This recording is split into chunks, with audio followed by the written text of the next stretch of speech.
Well, hello everyone, and welcome to another interpretation of the Psalms. So excited about coming forth with a new perspective for you all on this beautiful Friday evening. I hope I meet you all in abundance and peace. As usual, if you find any of my content relevant, if you find it thought provoking, necessary, please subscribe, please like, and please share. If you have the means to bless this channel with your financial offerings, we accept donations. I accept donations. I have links within the information portion of my YouTube page where you can donate either to my GoFundMe campaign or to my PayPal account. This is a grassroots effort that I come forth with. This is something, it's kind of like my baby that I organically have come forward with the help of God and all those that love me and that support me. And I till it, and I till it every day in my own particular way. And I don't overtill. I don't overtill and I don't forecast out. I don't put any pressure on myself to do that. I till and I allow. I've learned thus far that it is not the babbling of the prayers that you send forth to God. It's not the repetition in the words and all of these things that make your prayer powerful. Your prayers are powerful and your declarations are powerful because they resonate within you. They are true. They sing the truth of your heart. And not only do they sing it, when you pray about things, you give them to God and you petition them to God and you declare these things. But then you go about life as if they are done. You don't shine too much light on them in the form of attention, because too much light will kill a thing. When you uproot a tree and you plant it somewhere else, what do? They cover the root because the light will kill it. So just with anything else that you look to bring forward, you do the work. You don't have to do a whole bunch of repetitions of different things and this and that way and that and this way. You do the work that comes forth from your heart, and you let it rest, and then you do the work again and you let it rest. There must always be a resting period. A lot of us want to just stay busy. We're in this world now where it's just, if you don't wake up at 3 o'clock in the morning and think about it for 3 hours and then get up and get in your car by 7 a.m. and be the first one in the office and the last one to leave, you're not going to be able to succeed. I just don't believe that. Why would you do that? Why would you overextend yourself like that? Do you believe God created you to live that way? Where's your faith? Where is your knowing? Where is your sense of allowing? Or do you feel that is too much of a chance? You got to cover every base yourself because everything else is too much of a chance. I find that my knowing sustains me. And your knowing you get through activity. Your knowing you get through experience. Your knowing you get through dedication. So, as far as the donations are concerned, I think that's where I left off at and how I got on this. But as far as the donations are concerned, the donations are just a multiple of, it's a multiplier. You invest into this and nothing but good can come from it, because there's nothing but good upholding this effort. The integrity of this effort is pure and good and righteous. And I wouldn't let anything come and corrupt it. So anything that any of you all invest in regards to supporting this channel, whether it's clicking like, whether it's commenting, whether it's sharing, whether it's investing your financial resources into it, nothing but goodness will come from it. All right, so we're speaking to Psalm 137. This is an interesting psalm. I'm going to get into why it's interesting, but I'm going to read a portion of it to you today. So let's begin. By the rivers of Babylon, there we sat down, yea, we wept when we remembered Zion. We hanged our harps upon the willows in the midst thereof. For there they that carried us away captive required of us a song, and they that wasted us required of us mirth, saying, sing us one of the songs of Zion. How shall we sing the Lord's song in a strange land? If I forget thee, O Jerusalem, let my right hand forget her cunning. If I do not remember thee, let my tongue cleave to the roof of my mouth. If I prefer not Jerusalem above my chief joy. I'm going to read it all. Remember, O Lord, the children of Edom in the day of Jerusalem, who said, rise it, even to the foundations thereof. O daughter of Babylon, who art to be destroyed. Happy shall he be that rewardeth thee as thou hast served us. Happy shall he be that taketh and dasheth thy little ones against the stones. All right, y'all. So this is a tough one, because this psalm speaks to despair. It speaks to depression, sadness, regret, shock, facing of facts. The children have been sold into slavery. This is the whole purpose of this psalm. It's kind of a lamentation. It's a sad song, because the children have been sold into slavery in Babylon. The Temple of Jerusalem has been ramshacked. All the walls have been broken down. The city of Zion has been destroyed. All that Solomon did. Yesterday I did a video and said David. All that Solomon did. All the greatness. This is their Mecca. Okay? This is their Mecca. This is their high place. This is their sanctuary. This is the city of God. And it has been overtaken. All of the statues, all of the great monuments, all of the items of worship, all of the amazing structures in form of architecture, different symbols, I want to say paintings, but there weren't paintings, statues, different statues. All of this stuff has been hauled off to Babylon. Hezekiah let the men of Babylon in after he was healed. Hezekiah had fallen sick, and he was supposed to be he was supposed to die, but because he went and he petitioned to God, and God granted him 15 more years of life, and he was happy with that. Yet God told him that those 15 years he would get, but his children would not prosper. They would fall into the traps of the enemy. And nothing good would come to his house. And I want to find it. I don't want to go through this. Because now I'm thinking of it. Because that statement he said, I made a reference to it in the Bible study that I did on this particular topic. And what he said was so intriguing to me. It was something on the lines of, well, at least it's not in my life. To God be the glory. He's basically saying, well, I won't have to deal with this in my lifetime. But if that's what you want to do, God, okay. And I always thought that was just weird. Like, why would he say that? You must know.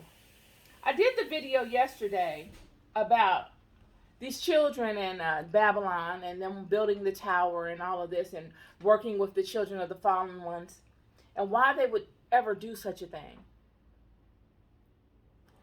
And now I'm speaking to what has happened after the tower. The Babylonians are still the Babylonians, and they have taken these children captive because of Hezekiah letting them in. It was as if Hezekiah knew he had 15 more years to live. God granted him that. God told him certain things that would transpire. within his own house, amongst his own children, and how it will relate to the greater collective of children. And yet he allows these people into the kingdom. It was as if, you could think of it as if he didn't care.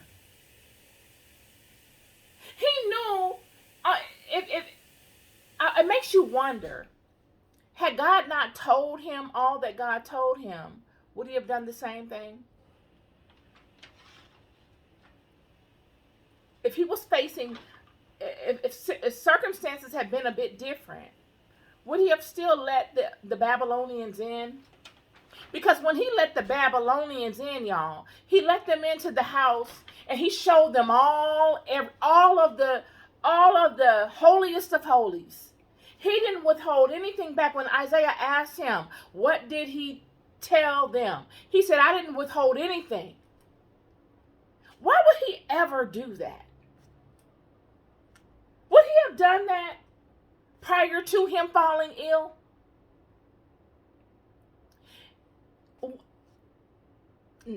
I don't know. All we know is what happened. Isaiah told him, you have told these people all of this and they're going to come and take everything we've got. They're not going to leave a thing. And they didn't. And they came and they took everything. The temple of Jerusalem is in shambles. She has been raped. Raped. They've taken everything. And the children, they've taken the children. And the children are in shock. Because never has something like this happened. This has not ever happened. God always comes and bails them children out. But it had gotten to the point where, like I said along the way, these children were manipulating God. They knew that they could always come and do what, we always say, oh, we're going to go plead the blood of Jesus. We're going to do this and that. This was their way of pleading the blood of Jesus. Yet this was prior to Jesus. This was, they constantly fell out of alignment. And then they let it get so far where they began to suffer. And then they say, okay, we're going to get back in alignment. And God's constantly bailing them out. And now God is saying, you know what? You take me for a fool. You are playing with me. And I love you so much. I don't want to drag you like this. I don't want to see you like this. This is a situation I don't want to impose upon you. But you don't give me a choice. Because you don't realize that you dragging through all of this junk that you're dragging through, you're dragging me through it. You're dragging my name through it too. So I'm going to make you sit down. And that's what he did. He allowed the temple of Jerusalem to be torn down. And he allowed these children to be sold into slavery, something that they never expected, ever. Ever. They're shocked. And they say, by the rivers of Babylon, we sat down, yea, we wept when we remembered Zion. We hanged our harps upon the willows in the midst thereof. For there they that carried us away captive required of us a song, and they that wasted us required of us mirth, saying, sing us one of the songs of Zion. How shall we sing the Lord's song in a strange land? So now listen to what has happened. I've told you all along, from Egypt up until the Promised Land, all throughout the Levant, these nations have been watching these children. All of these nations, let's simplify it, because we make this more complicated than it needs to be. The flood happened. God saved God saved Noah and his descendants. The Nephilim somehow survived the flood as well. Whether we could talk about how they did it later. I don't know how. I have a number of theories, but the fact remains is that they survived because they are written in the Bible after the flood. They are part of the building of the Tower of Babylon. So they are connected to Babylon. All of these nations from Egypt, when these children left Egypt, all the way through, all through the Levant, all of these are their brothers and sisters. All of them is the children of Israel. All of them are God's children. All of them are the children off of the boat. The only ones that aren't are the Nephilim, the fallen ones, the giants. So the Nephilim has the ability to, the fight is with the Nephilim turning the different tribes of the children. Period. So when these children are all moving out of Egypt, Egypt was their mother. We want to downplay Egypt so bad and make Egypt this horrible place. Egypt is the mother. If God didn't want these children in Egypt, God would have put them somewhere else. Egypt was the space, the spiritual space where all the world's, all of the spiritual systems sprang forth from. Egypt, Samaria, Mesopotamia, Sumer, even down to the coastal line of Sidonia, the Phoenicians. All of this was a spiritual Mecca. All of this. Much respect must be given to this.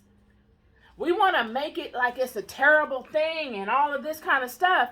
But the reality of it is like a university of spiritual systems, including Christianity. Because Egypt, it's written right here in your book, was the mother. She was the mother that had the breast at which Israel ate from. Period. Israel became mighty by way of Egypt. Without Egypt, Israel could not have been set apart the way it was. Wouldn't have been. Nonetheless, we can even go with Moses. When Moses left Egypt and he went with Jethro, Jethro was a priest of Egypt. Jethro was Moses' mentor. That's another Bible study. We're going to stick to the script here. But nonetheless,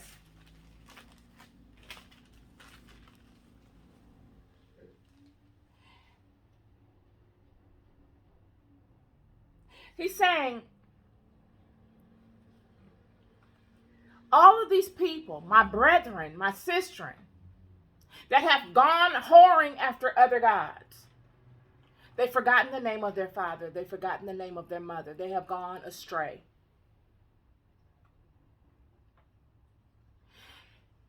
The enemy, the true enemy, uses these people, their brethren and sistren, to war against them, to snag them up. It probably wouldn't be an issue without the true enemy being the puppeteer. This Nephilim issue is a main issue of a lot of this stuff. The Nephilim and their gods and their kings and all of that are the ones orchestrating a lot of this stuff from up high. You don't ever hear of them interacting with the children outside of like a Goliath. You just hear the people that they work through. Because the Nephilim are not working that hard. Remember, in God's system, in any spiritual system, there is a hierarchy. There's delegation. Their fathers were the fallen angels. If anybody knows this, they know it. So they know their role. You don't ever hear them warring with each other. They have unification. The lines of communication between them are very clear. There's no misunderstandings. There's no misinterpretations. There's no vagueness. There's no error. There's no room for error. So that you don't hear of any issues amongst them. They are the main reason why these children are being tripped up by their own brethren and sistren. They're being worked through. These fallen ones are making relationships with these people by way of, oh, I'll give you wealth, I'll give you this, I'll give you that, I'll do this for you, I'll make you I'll make you a king. Just do what I say, do. Just as the devil with the serpent in the garden, he comes with flattery. He says, I see you're doing great. Come, let me give you a word that in which you can profit. Let me put you up on game. Let me tell you something you can get you some real money. Let me promote you. Let me make life easy for you. Let me make you successful. And then what else does he say? He says, all you need to do is act. I just need you to be my footman. I just need you to be my man in the earth to do this stuff, to act on what I tell you to do. And I will put the words in your mouth. I keep telling you, this thing get real simple when you really face facts.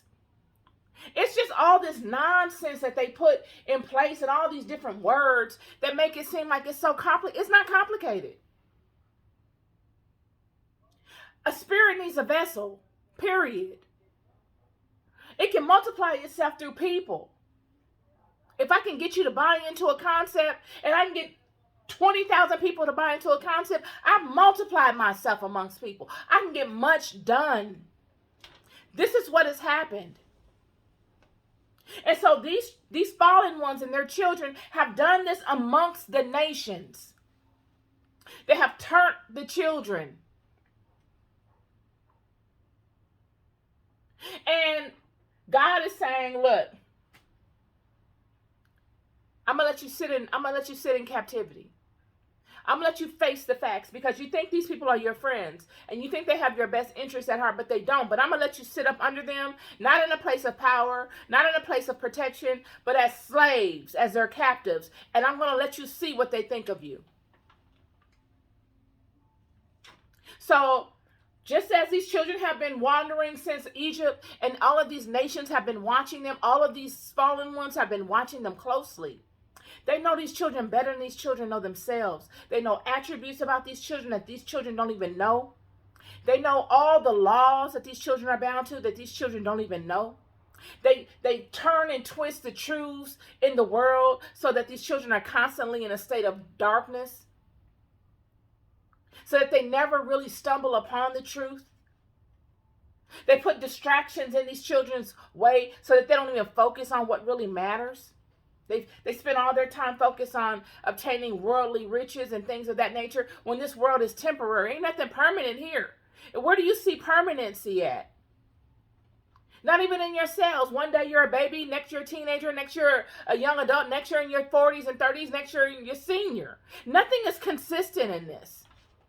The only thing that's consistent in this is your connection within the God, within you. That is it. All of your relations are up in the air. It depended upon how you handle them. The only thing that's consistent is the God within you. And God has said, you know what? I've been preaching to you for the longest. Now go sit down somewhere. You are humiliated. The whole world saw that these children were broken. You mean to tell me that they came and overtook, ransacked the temple of Jerusalem, the greatness, the might of God? They came and hauled off all the statues, all the monuments, all the sacred artifacts, and took these people captive? Never has been done before. Sure did do it. And now they're sitting by the rivers of Babylon in shock, weeping when they remembered Zion. They can't even sing. They hang their harps upon the willows in the midst thereof. Key part. For they that carried us away captive required of us a song. They wanted them to sing. They that wasted us required of us mirth, saying, sing us one of the songs of Zion. Now all of these same people that wanted to war with these people, all these people that intimidated the children, all of them that wanted to war with them, all of them that made them feel like they weren't anything, where's your God, people, and all this kind of stuff. First thing they want them to do is bless them with their gifts. First thing they want them to do is to be able to get them to sing their songs and praise their gods with them. Why is that? This is what happens, friend. See, you think your enemies don't like you. Friend, your enemies admire you. That's the problem. It's just misdirected love. They admire you. They actually wish they had that aspect of you. But see, the things of God, you can't manufacture that. And that's what inspires such jealousy and such envy amongst some of those people. It's because no matter what type of wealth they amass in this life, no matter what type of deal they make with any of the fallen ones, they could never get it. The fallen ones don't have the power to give it to them because the fallen ones are bound to the laws of God as well. You're thinking these fallen ones have some sort of power that they can challenge God. Do you not remember how this thing started? Don't get lost in the sauce. This thing started as a rebellion. These were God's angels. These weren't God's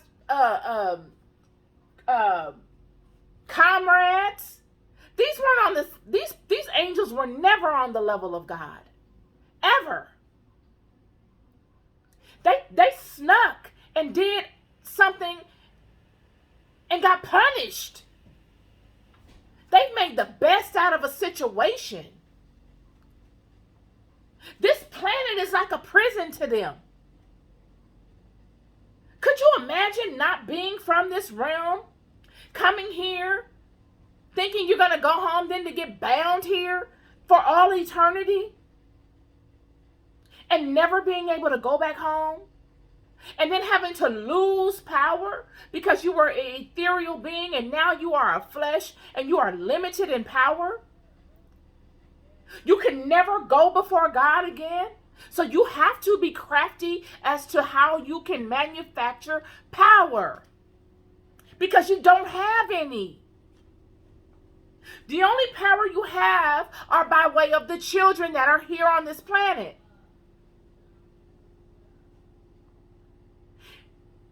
And getting these children to use the force that is within them, the force of God that is within them, in an alternate way than what they were designed to do. And that way could be in the form of making creations that you worship. You feed your attention into these creations. And so now you're giving it power. Follow me. This thing could come in the form of making they call them sigils or different art forms, and they represent something. And you put your energy in them. This is a huge issue. And then these things become a life unto themselves. They become an entity. You give them a place to live, and they eat certain things. You have become their creator. And even if you're not around, even if you transition, they live on. This is what has happened. These children are amongst people that need them. This war for the attention of this children is not because of love, not because these fallen ones love them. They need them. Without them, it would be game over. It would be game over. So they learn them. They learn their ways, and they just prey on them. So you thinking in your own life, oh, well, such and such doesn't like me, and such doesn't this. Who cares? I've been there myself, friend, where I was like, well, why don't they like me? What is the problem? You get to a point where you be like, okay, look, hate it or love it, I don't care. I got stuff to do. And I haven't walked this long with God to let anything that I hold dear be held in the balance because you don't like me. That is a disrespect to my God. I am disrespecting my God because I'm going against everything my God has told me. My God told me not to fear. My God told me to be courageous. And my God told me that if I stand in alignment with him, hell or high water can't come and move me. My God told me that he will circle the block for me. And I stand on that. Me and my little bitty circle. We stand on that. So now these children are saying, how shall we sing the Lord's song in a strange land? If I forget thee, O Jerusalem, let my right hand forget her cunning. Let my right hand forget. Let me forget how to inflict my will in the earth. Let me forget my strength.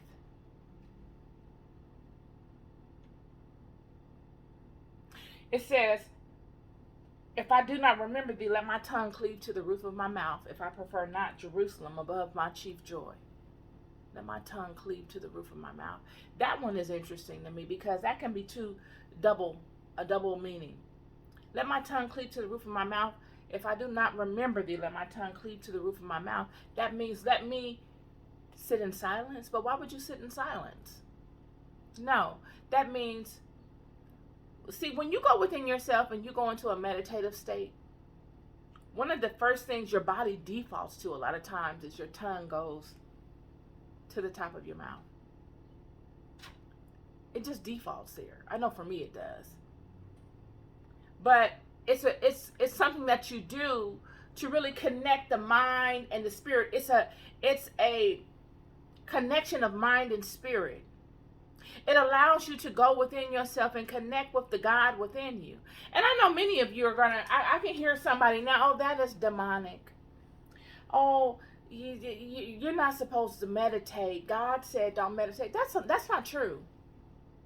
See, in this thing, this whole spookism stuff, everything is a demon, and everything, you can't even do yoga. Oh, if you do yoga is demonic. Are you serious? But see, these are things put in place to keep the children in the darkness. Literally. If God did not want you, if God is within you, let's get this straight. Do you believe God is within you? Or do you believe God is in the sky? Or in a tree? Or it's a rock somewhere that God is in? You need to pinpoint where God is. You need to pinpoint that. Either he's either in you or you think God is outside of you. I know that God is within me. It's not even a belief. It's a know. It's a knowing. God is in me. I don't have to go and search nowhere for God. I don't have to be able to read no particular kind of language to hear God's word. I don't have to go sit up under anybody in the world and get a blessing from God. Nobody in the world can pray for me better than I can pray for me. And nobody in the world can connect me to God better than I can connect myself to God. That's just my standing on it. Now, I don't know how, I'm not judgmental. I'm not telling you how to do your thing. But that's what this channel is. That's what I do here. And on that note, If I go into my mind, and I not go into my mind, if I sit in the quietness of myself and explore my mind, am I not also exploring the mind of God? Is that not, if the Father and I are one, is that not the same thing? And if God did not want me to do that, God wouldn't create the body to do that. It's a natural thing to do. Many of you meditate, all of you, every last one of y'all meditate every day. It's just, what are you meditating on? Meditation is focused thought. A lot of you are meditating and not even knowing you're doing it. The enemy has put things in the world for you to meditate on without you even knowing you're meditating on them. They can be them shoes you saw your friend in, and you just gotta have them because you want to make everybody know you can compete with them too. So you're meditating on ways how you can get them, and what you're going to do when you get them, and what you're going to look like when you wear them, and how you can get that money. And that's your meditation. A lot of y'all want a husband, and you meditate on what it's going to be when Johnny comes around and Tommy proposes to you, and what you're going to look like in your wedding, and what your kids are going to look like, and how his ex is gonna be mad, and you scenarios of you and her getting into it and you winning the battle.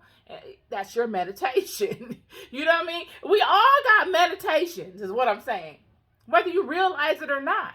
Some of us choose to focus our thoughts on things instead of having the mind wander. And all of us have the mind wander. I myself, my mind wanders at times. No one is perfect, but what I'm saying is, when the scripture speaks to, if I do not remember thee, let my tongue cleave to the roof of my mouth. He's saying that if I don't remember thee, let me go within. And let me conjure the vision in my mind. Let me remember. Let me conjure it within my mind and bring it back to life. Because everything that comes forth in the mind that you pay attention to, you're bringing to life. That is what this says. So, and then when he says, remember, O Lord, the children of Edom in the day of Jerusalem, who said, rise it, even to the foundation thereof. Rise it means to destroy it, to burn it down, to level it. So the children of Edom, the Edomites, now remember, the Edom, well, I can go on and on about the Edomites, but the key figure that comes to mind to me as far as the Edomite is the Edomite that was with Abiathar's son, when David went and ran from Saul. This is the same Edomite that went and told Saul that David was there. But the Edomites play a role in the children of Israel's walk as well. And they have been enemies of the children. But the Edomites wanted to have the city of Jerusalem destroyed. All of them was jealous of the children. So when God allowed the children to fall into captivity, they're sitting here and saying, remember, O Lord, the children of Edom in the day of Jerusalem, who said, rise it, even to the foundation thereof. They're remembering, just like you do when you fall yourself into a calamity. And you say, how did I get into this? And then you sit up and the mind wanders and you remember all the different pieces, the different moving parts of the situation. And you say, it was them. It was them. It was that. It was that. That's what they're doing. They're going down the list of all of the different players in the situation that they fell for, that have come up against them, that they're angry with, that they're looking and they're saying, wow, I know those people are happy to see us in this situation. They've been our enemies for forever. I know they're happy to see us in this situation. And he says, O daughter of Babylon, who art to be destroyed, happy shall he be that rewardeth thee as thou hast served us. Happy shall he be that taketh and dasheth thy little ones against the stones. They're getting tortured in Babylon. That's a bird's eye view of it. They are being humiliated. They are being tortured. They are being made to pay a debt that their forefathers never even made. Amongst people that they're jealous of. People that they find to be enemies of just out of jealousy. A lot of times, friend, like I said, people will be jealous of you for nothing more than the anointing of God that is over your life. And this is what these children have fallen into. All of the nations from the time of Balaam and Balak have been sitting, waiting, and plotting on these children's demise, but they couldn't touch them. So what they did was they learned these children, and they allowed these children to get so long gone and full of comforts. They appeased these children so much and allowed them to stray away from the God of Israel. They made it so easy for them to transgress, that now that they have transgressed, they have pounced upon them, and they are now bombarding them with wickedness. And they know that they can have it their way because God has turned his back on them. God has allowed all of this to come upon them. And the only reason that these people are focused on these children the way that they are is because they are jealous. The only thing that they're jealous of that these children have and that they do not have is the love and favor of God. Has nothing to do with these children. The might of these children, all that these children did was not because of their personal might. Had nothing to do with them. They were mighty because of the God that was within them, standing up within them and actively making himself present in their lives. That is the only reason they were mighty. Outside of the God within them, they would have been just as pitiful as the rest of the ones that were out of alignment. And, they didn't realize this. And this is the message for you all today. I keep saying this again and again. I'm going to say it again. The enemies that you have are not your enemies. They're your enemies. They're the enemies of your God. These people are misplaced. Their energy is misplaced. They actually admire you. But they admire you so much but are angered by it because they could never possess what you possess. Because what you possess takes dedication to get to. What you possess takes alignment. What you possess takes intention. And they have not, and they will not adjust to that. Had they had it within them, they would just default over to it. But these fallen ones cannot. Not until the day of reckoning.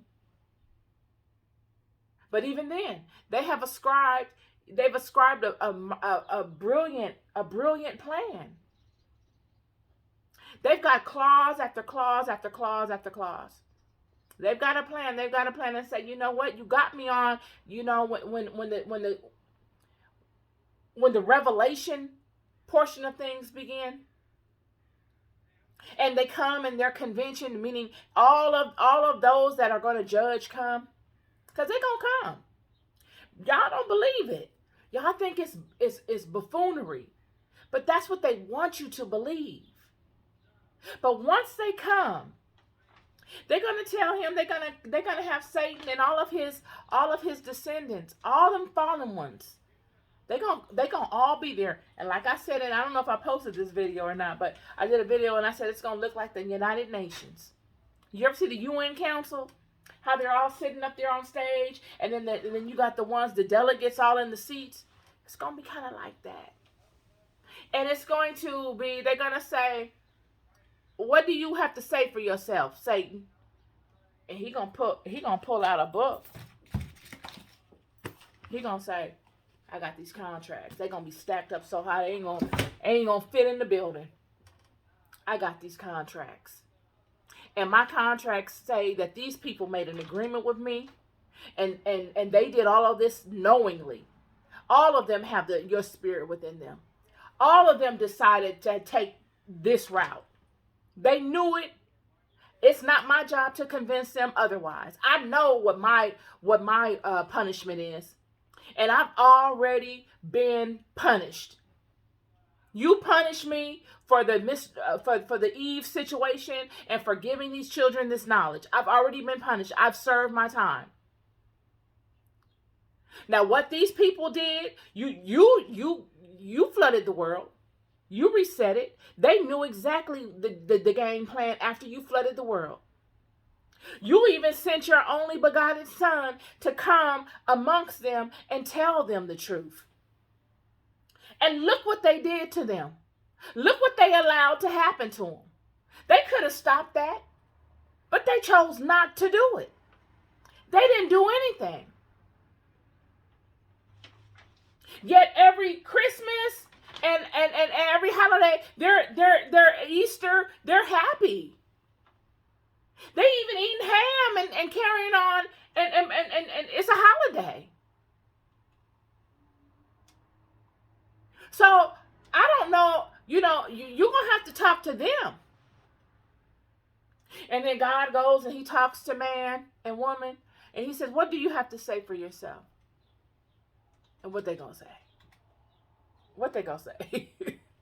They gonna say, we didn't know. We couldn't figure it out. It was so confusing. All the information that we find, we don't know what to believe. Well, did you go within yourself? Did you not hear me? I spoke to you every day. Melinda. Are you Melinda Lewis? Yeah. Melinda, I sent my angel to you 5,000 times in your life. You have 5,000 mighty revelations. Matter of fact, I even sent you through situations that will force you to come to me. And you started out strong, and you ended up getting turned when things became good, each and every time.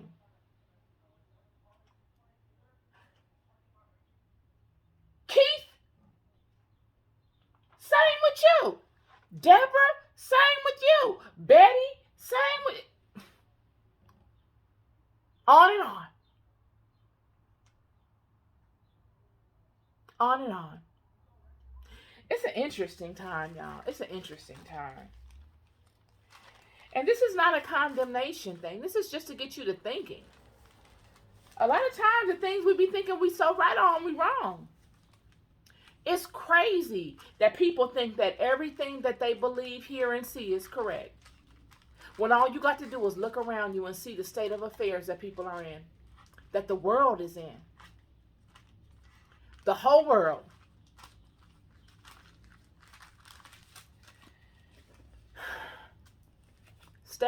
Stay close. Stay open to hearing God. Not judging nobody. Not trying to do like what you saw on the movie The Ten Commandments and all that kind of stuff. No, that's TV. How do you know that's how they look? How do you know that is what Moses looked like? I'm not even talking about ethnicity. I'm talking about clothing and everything. How do you know that?